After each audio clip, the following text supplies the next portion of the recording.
un grupo heterogéneo de varias enfermedades, ¿no? Que comparten una clínica muy similar, caracterizada porque hay cambios a nivel patológico y radiológico que son comunes, ¿no?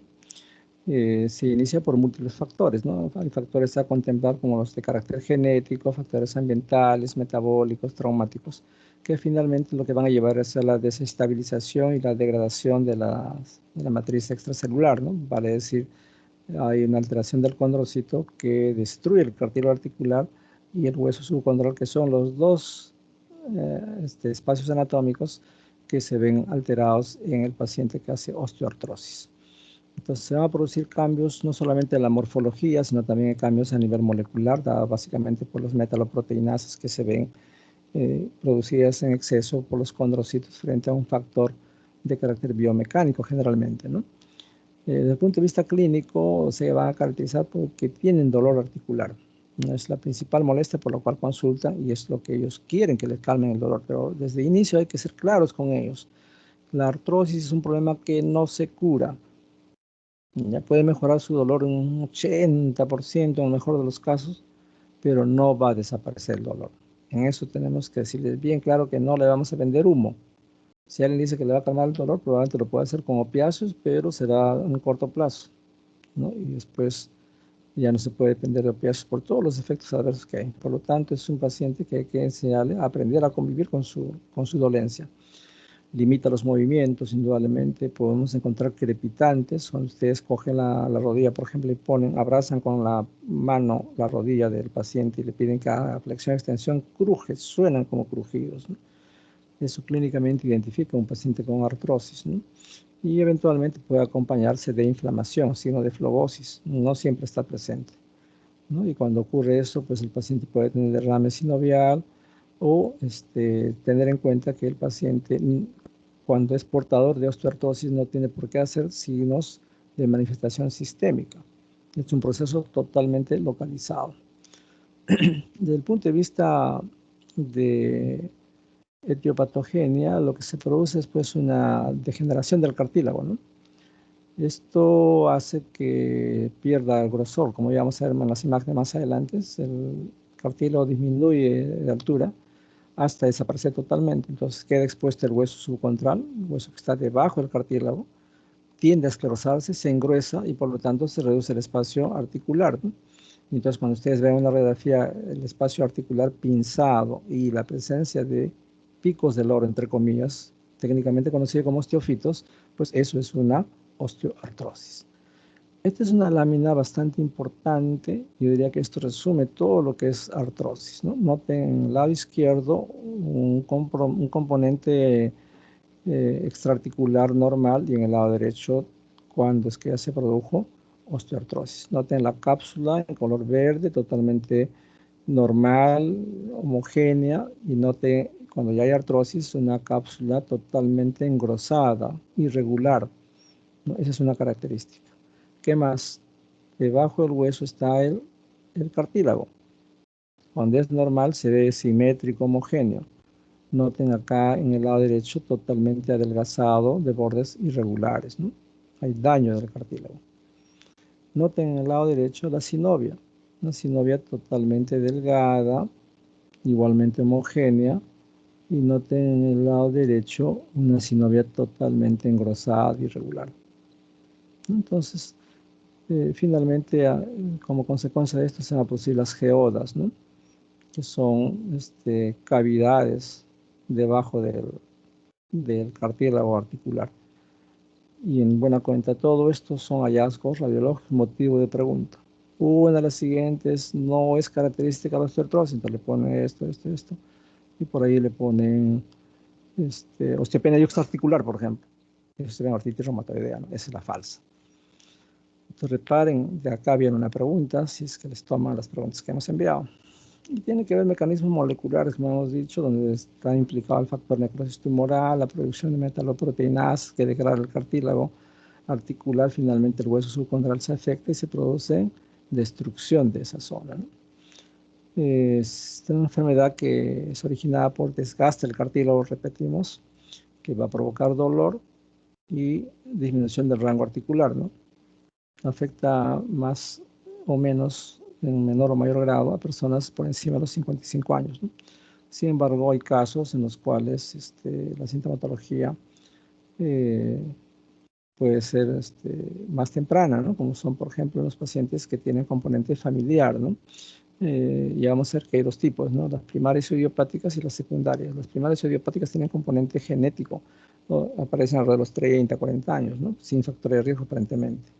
Los factores de riesgo invocados más frecuentemente son el sobrepeso, los traumatismos de la articulación, las infecciones de la articulación, vale decir artritis séptica. Recuerden que cuando un germen ingresa a la articulación se come literalmente el cartílago.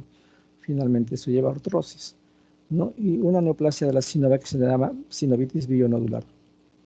Esas son 4 características que preceden a la artrosis secundaria. Sin embargo, hay gente que debuta con artrosis en forma muy temprana y eso tiene componente genético, ¿no? Puede afectar cualquier articulación, pero más frecuentemente lo hacen dedos de las manos, en las rodillas, en la cadera y en la columna cervical y lumbar, ¿no? Entonces, en la artrosis va a producirse, pues, alteración en el tejido que rodea la articulación, ¿no? Desde el punto de vista fisiopatológico, lo que se tiene es, pues, de que el hueso subcondral normalmente produce proteoglicanos, ¿no? Y estos se van a ver disminuidos cuando se ha producido el daño del cartílago, ¿no? Esto es que los condrocitos van a inducir a producir mayor cantidad de metaloproteinasas. Estas son enzimas que van a degradar el cartílago. Se queda desprotegido el hueso, puesto que ya no tiene cartílago, entonces se forman los espolones osteofitos. Finalmente se irrita la membrana sinovial y puede haber derrame, ¿no? Entonces todo esto es parte de la fisiopatología de una osteoartrosis, ¿no? Entonces hemos dicho que disminuye la producción de proteoglicanos y se incrementa la de metaloproteinasas, y todo esto tiene que ver con degeneración del cartílago, ¿no? Entonces se produce un desequilibrio entre la síntesis y la degradación de las macromoléculas de la matriz del cartílago, y eso es lo que finalmente lleva a destrucción del cartílago. O sea, el aspecto más intrínseco de la artrosis es que el cartílago desaparece, se destruye, y eso es lo que va a llevar al problema final de los síntomas que va a presentar el paciente. ¿Qué articulaciones se van a comprometer? ¿No? Las articulaciones se comprometen son básicamente las interfalángicas distales y proximales, la primera carpometacarpiana, las vértebras cervicales, las vértebras lumbares, la cadera, la rodilla y la primera articulación metatarsofalángica. Entonces, algunas de ellas tienen nombre propio. Cuando afecta a la rodilla, ustedes pueden poner en su diagnóstico de la historia clínica, poner gonartrosis, así se llama eso, ¿no? La artrosis de la rodilla es la gonartrosis. Cuando se compromete la columna se llama espondiloartrosis, entonces ustedes pondrán espondiloartrosis. Cuando se compromete la cadera, dirán coxartrosis, ¿no? Y cuando se comprometen las articulaciones de la mano, risartrosis. Risartrosis. Entonces son nombres propios, les pueden preguntar así para confundirlos. Risartrosis, coxartrosis, espondiloartrosis, gonartrosis son nombres propios. Entonces, en general les he dicho que se puede clasificar en 2 grandes grupos. Los idiopáticos o primarios y los idiopáticos están asociados a una lista de condiciones, entre ellos, por ejemplo, el alus valgus, el alus rígidos. Este alus valgus, por ejemplo, es lo que llaman el juanete. Gente que tiene problemas como, por ejemplo, el genuvaro, el genovalgo, que son malformaciones en las rodillas. Toda la lista que ven acá, ¿no? Y las formas secundarias asociadas, pues, por ejemplo, a problemas, si son localizados, a luxación congénita de la cadera, gente con obesidad, por mencionar unos ejemplos, gente con diagnósticos diferenciales como el ácido, como la gota, la pseudogota, postraumáticas, gente que tiene enfermedad de Payet, por ejemplo, y algunas otras enfermedades endocrinológicas que pueden secundariamente cursar con artrosis, como son el Cushing, la diabetes, el hiperparathyroidismo, etc. Entonces, estas son situaciones que no solamente pueden tener osteoporosis, sino también osteoartrosis. En general, uno espera encontrar osteoartrosis en gente por encima de los 60 años, más o menos en 4 de cada 10, ¿no? Entonces, eso es una constante que ustedes lo van a ver en el tiempo, algunos con mayor o menor grado de severidad. Pero si lo transformamos eso a un grupo de varones, se ve que es mayor en varones que no alcanzan los 45 años de edad. En cambio, cuando la persona tiene más de 55 años y es mujer, ahí es más frecuente la osteoporosis en mujeres, ¿no? Entonces, por encima de los 55 años, la osteoartrosis es más frecuente en mujeres y por debajo de 45 años es más frecuente en varones. Sin embargo, sobre los 55 años de edad, los hombres tienen mayor tendencia a hacer coxartrosis, ¿no? En cambio, las mujeres hacen risartrosis principalmente y eventualmente gonartrosis. Esos son los factores de riesgo que hemos esbozado. Es otro motivo de pregunta en los exámenes. ¿Cuál es el factor de riesgo más importante para la osteoartrosis? La edad, ¿no? Es el más importante. Acá está bien enfatizado. Pregunta fija, ¿no? Esto se va a dar desde un punto de vista exponencial a partir de los 50 años, sobre todo el compromiso articular de rodilla, ¿no? Otro factor interesante es la predisposición genética vinculada con la mutación de estos genes y como hemos dicho, se puede presentar en edades tempranas de la vida donde uno no espera que el paciente tenga osteoartrosis. Igualmente el sexo, ya hemos señalado las frecuencias en menores de 45, mayores de 55 años, sean varón o mujer, hay que tener en cuenta esos datos. La obesidad es otro factor. Recuerden que todo el peso del tórax lo soportan las caderas, las rodillas y los pies, que son las articulaciones que más frecuentemente se afectan cuando el paciente tiene obesidad, ¿no? Entonces, las rodillas, las caderas y los pies en realidad son los que más se afectan, ¿no? Entonces, otro factor de riesgo a tenerse en cuenta.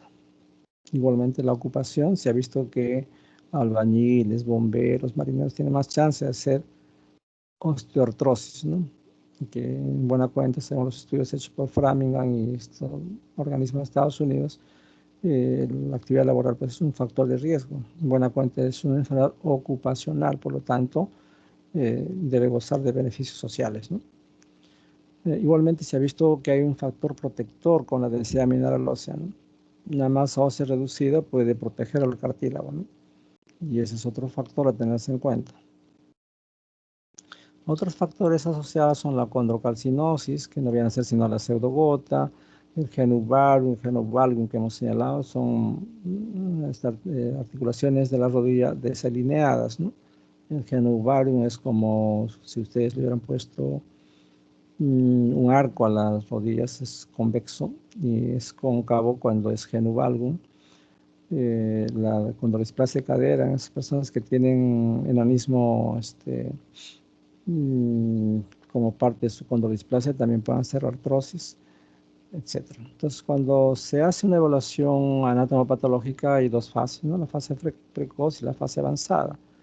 En la fase precoz, desde el punto de vista macroscópico, se aprecia un cartílago opaco, superficie amarillenta, rugosa, eventualmente algo erosionada, ¿no? Y ya está ablandado, ¿no? El motivo de pregunta es, ¿cuáles son los cambios histológicos del cartílago en pacientes con osteoartrosis? Uno es reducción de los proteoglicanos, aumento de agua y multiplicación y migración de los condrocitos para formar clones. Y ya en fases más avanzadas disminuyen los condrocitos y se forman las lagunas, ¿no? Muy bien. Ya posteriormente la pérdida del cartílago pues va a acompañarse de espolones o osteofitos, ¿no? Y el hueso subcondral se esclerosa, se engruesa. Debajo de ellos se forman los quistes o geodas, es otro motivo de pregunta, y este es un hallazgo importante en osteoartrosis. ¿No? La cápsula se queda pegada al hueso adyacente y el tejido sinovial puede acusar síntomas inflamatorios, ¿no? En la cual hay una hipervascularización con zonas hemorrágicas y estas hemorragias justamente son los que van a perpetuar el proceso. Hay personas que tienen trastornos hemofílicos, por ejemplo, sufren de hemartrosis o gente con problemas de coagulopatía, tienen hemartrosis y todo ese componente inflamatorio termina dañando el cartílago, ¿no? Por lo tanto, es un factor a tenerse en cuenta. Clínicamente el paciente se va a quejar de dolor y lo que quieren es que le calme el dolor. Pero repito, de inicio hay que expresarle, decirle la verdad, que el dolor no va a desaparecer del todo, ¿no? Suele incrementarse cuando hace actividad física, ¿no? Dependiendo del tipo de actividad física también, ¿no? Tiende a ser progresivo y se hace continuo, ¿no? Y es lo que más le molesta al paciente. Estando aún en reposo, inclusive en la noche, no puede dormir debido al dolor, ¿no? Otro aspecto a tenerse en cuenta es la rigidez. Y acá hay que hacer un claro deslinde con artritis reumatoidea. Es una rigidez matutina. Muchas veces ustedes en su intento de preguntar si están frente a una artritis reumatoidea le preguntan, ¿y las manos amanecen duras, rígidas? Sí, sí, doctor, no puedo moverlas. Y ustedes caen en el cuento y ponen artritis reumatoidea. La siguiente pregunta que tienen que hacer es, ¿cuánto tiempo le dura?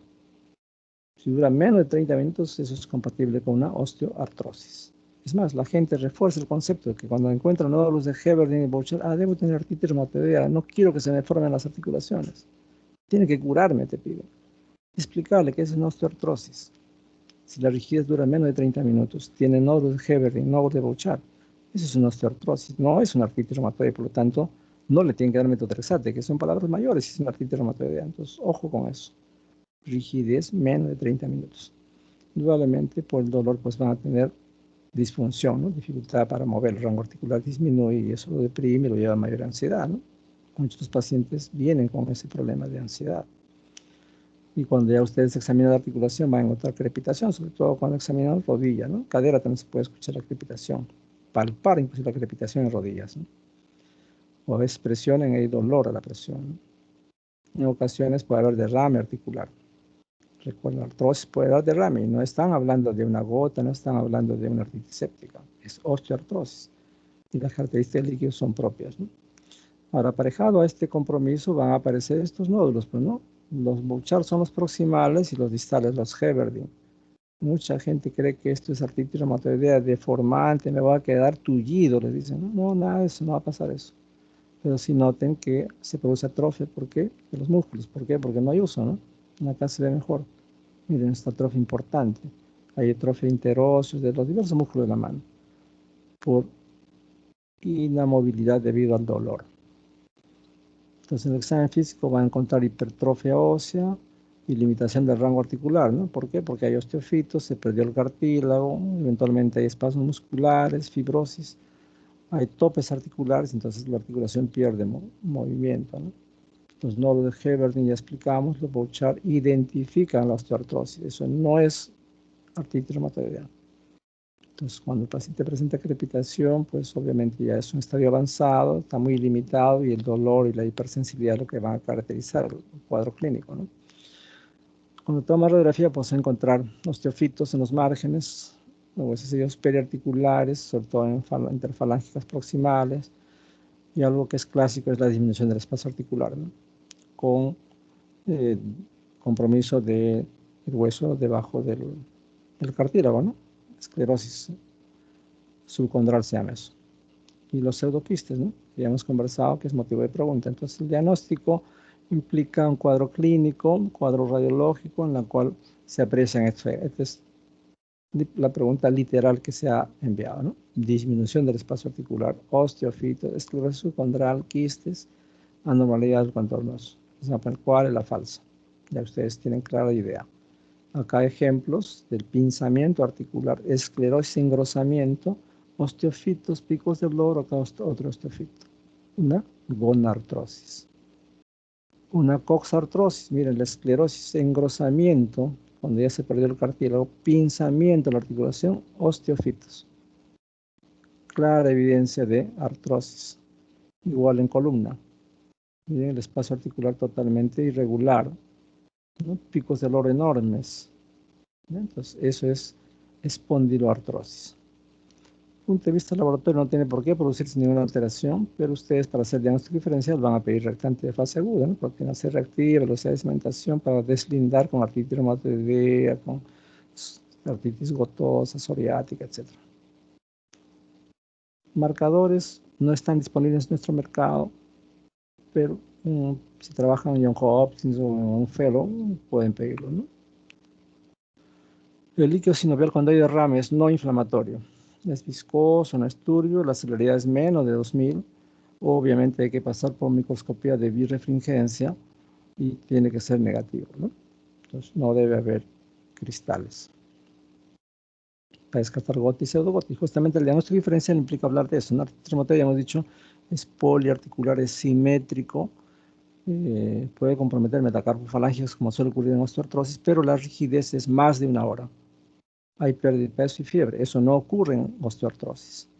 La artritis séptica usualmente es monoarticular, si es que es monoarticular, se identifica claramente signo de fibrosis, eventualmente es una artritis aditiva, pero acá lo que va a encontrar es aumento notable de la velocidad de cementación, una proteína C reactiva encima de 8, lo cual les dice que hay una infección. Eventualmente van a acudir también a pacientes con inflamación de la bolsa sinovial, sea a nivel de rodilla o trocánteres, ¿no? La fibromialgia entre el diagnóstico diferencial buscarán los puntos dolorosos y lo único que se altera acá es la velocidad de cementación. La proteína C reactiva está normal.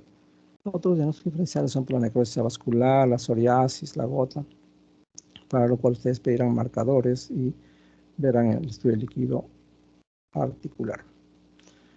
Ya habiendo hecho el deslinde con otras patologías, pues hay que trazarse objetivos respecto al tratamiento, ¿no?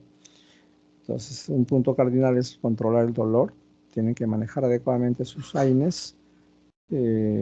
Varía de una persona a otra, la respuesta no es igual en todos. Hay que tratar de mejorar el rango articular y evitar que progrese la enfermedad, ¿no? Desde el punto de vista no farmacológico, explicarle claramente al paciente cuál es la naturaleza de la enfermedad, qué tratamiento va a seguir, que hay que modificar los factores de riesgo. Si es obeso y no hace dieta, definitivamente eso no va a llevar a buen puerto. Explicarle que es fundamental que baje de peso, ¿no? Y la recomendación son ejercicios aeróbicos, ¿no? Puede usar vendajes, plantillas ortopédicas, esto ya lo indica el ortopedista, que es la segunda especialidad del traumatólogo. Se puede aplicar calor y frío alternadamente, esto es parte de la fisioterapia. Y disminuir pues, la carga articular, ¿no? Disminuir de peso, evitar posturas prolongadas. Hay que acompañarse del uso de bastones, de férulas, de calzado adecuado, todo eso va a mejorar, ¿no? Analgésicos, la recomendación es comenzar con paracetamol, 3 a 4 gramos por día. Cuidado con los pacientes con hepatopatía crónica. Eventualmente se pueden usar opiáceos,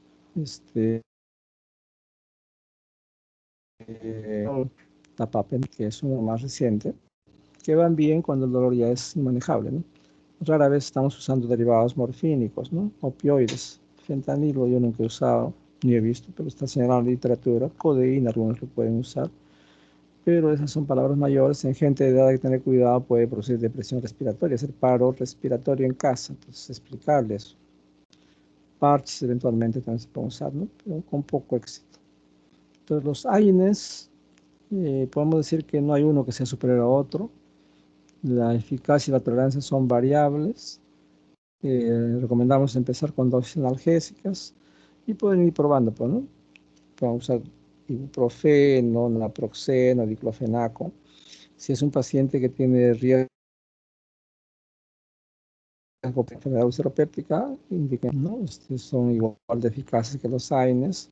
Celecoxib es una opción, mejor que Celecoxib, etoricoxib, dosis de 60, 90 y 120 miligramos. Tienen menos efectos a nivel gastrointestinal, ¿no? El uso de cremas o geles sobre la articulación, en nuestro modo de ver, su repercusión no es importante, ¿no? Puesto que la piel tiene queratina y poco producto se absorbe, por lo tanto, la mejoría no es por la crema, sino es por el calor que se brinda al aplicar la crema, ¿no? Entonces, es un poco sugestión, ¿no? Es parte del arte de la medicina. Existe un producto que se puede utilizar como una alternativa, que es el ácido hialurónico, ¿no? Cuando ya la articulación ha progresado con un daño importante, lo que pueden hacer es inyecciones de este producto, ¿no? Se coloca intraarticular, dosis de 20 miligramos una vez por semana, por 3 a 5 semanas consecutivas. Esto sí mejora importantemente, puesto que tiene que ver con disminución de prostaglandinas, de óxido nítrico, etc. Y que mejore el rango articular, calme el dolor parcialmente. Y es lo que siempre les ponemos como ejemplo, ¿no? Es como echarle 3 en 1 a una bisagra totalmente oxidada, igualito. El ácido hialurónico cumple esa función. Mejora el rango articular, ya no cruje tanto la articulación. El paciente se ve aliviado y les agradece. Pero es un proceso caro, lo tiene que hacer una persona que sepa, ¿no? La inyección intraarticular. Existen otras alternativas como el condroitin sulfato, el sulfato de glucosamina, que también tienen implicancias sobre los proteoglicanos, disminuyendo el óxido nítrico, la colagenasa, etc.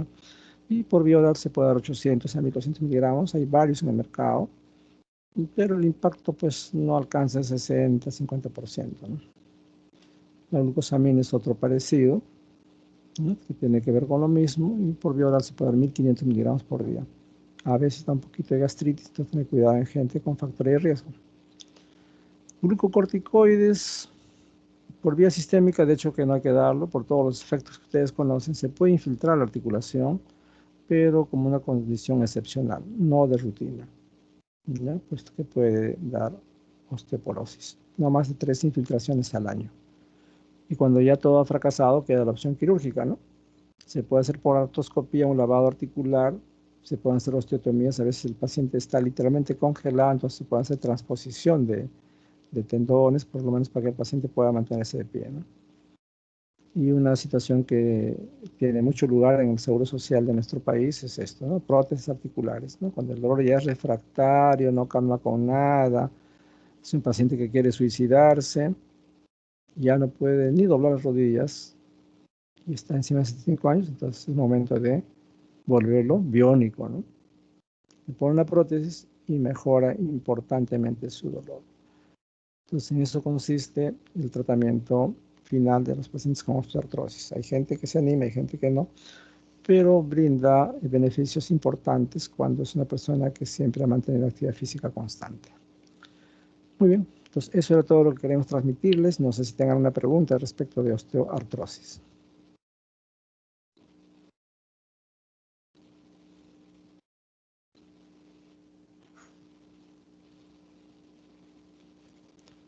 Bueno, si no hay preguntas, creo que se han quedado dormidos. Los dejo por acá. Cualquier cosa estamos a la orden. Hemos tratado de darles algunos puntos básicos